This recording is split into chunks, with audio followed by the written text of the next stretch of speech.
Près de 60% des cuniculteurs africains en ce moment ont des difficultés à faire saillir leur lapine. Sur les 40% restants, 30 ont les problèmes divers, c'est-à-dire retard de croissance, forte mortalité des lapéraux, mortalité en engraissement, difficulté à vendre, et j'en passe. La cuniculture qui nous a été présentée comme une filière d'opportunités, comme une filière où tout le monde devrait investir, présente aujourd'hui le visage d'un grand corps malade. Il faut soigner la cuniculture. Ou alors, est-ce que ce qui nous a été dit, ou ce que nous avons dit, n'est plus valable? En vérité, tout ce que vous avez appris de la cuniculture et de ses opportunités sont vrais. Aujourd'hui, il faut juste interroger la façon de faire la cuniculture en Afrique. Aujourd'hui, il faut apporter aux cuniculteurs africains quelque chose de nouveau. Il faut innover. Parce que la cuniculture est une discipline scientifique et la science n'est pas une discipline statique où tout est établi. C'est une discipline dynamique. Ce qu'il faut savoir aujourd'hui, c'est que tout projet d'élevage, lapin, porc, chèvre, n'importe quoi, lorsqu'on parle d'élevage, on va adosser la rentabilité sur des éléments qui sont fondamentaux. Le premier, si on prend le cadre de la cuniculture, c'est l'environnement.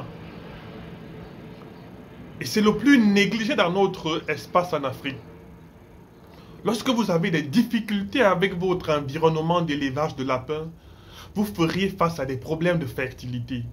Vous ferez face à des problèmes de mortalité. Vous ferez face à des problèmes de maladies respiratoires.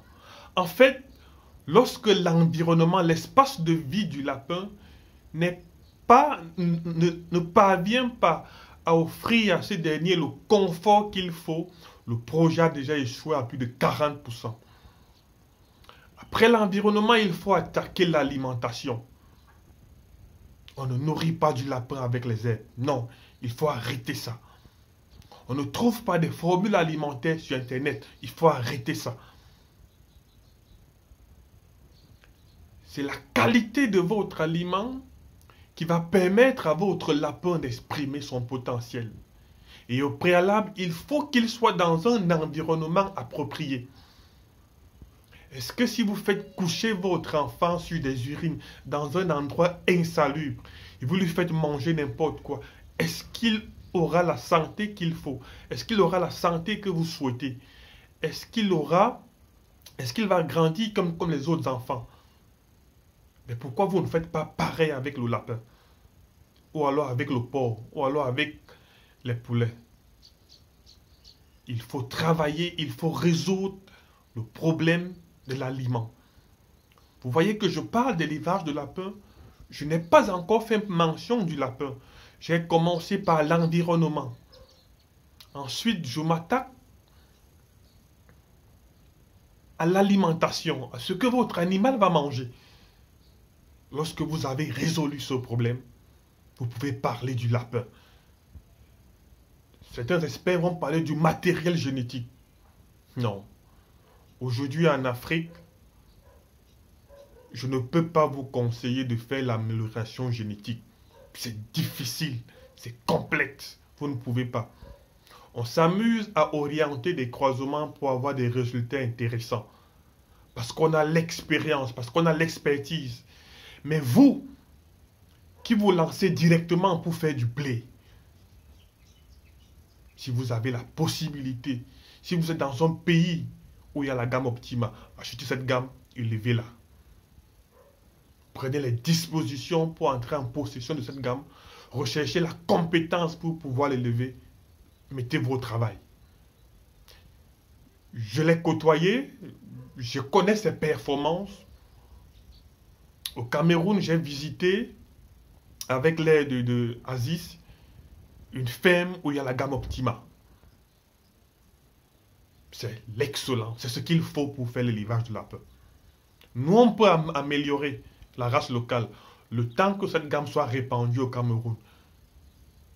Mais si vous êtes dans un pays où cette gamme est disponible, peu importe le prix, prenez-la. Lorsque vous avez résolu ce problème de race, il faut avoir la technicité, il faut avoir la compétence. Comment voulez-vous prendre soin des lapins si vous ne connaissez pas le lapin? Est-ce qu'il est possible de faire la soudure sans un minimum de connaissances en soudure?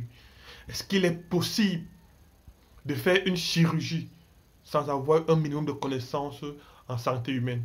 Est-ce qu'il est possible d'aller enseigner les mathématiques alors qu'on a des connaissances en histoire? Chaque discipline demande un minimum de savoir et ce savoir n'est pas sur Internet. Il faut arrêter ça.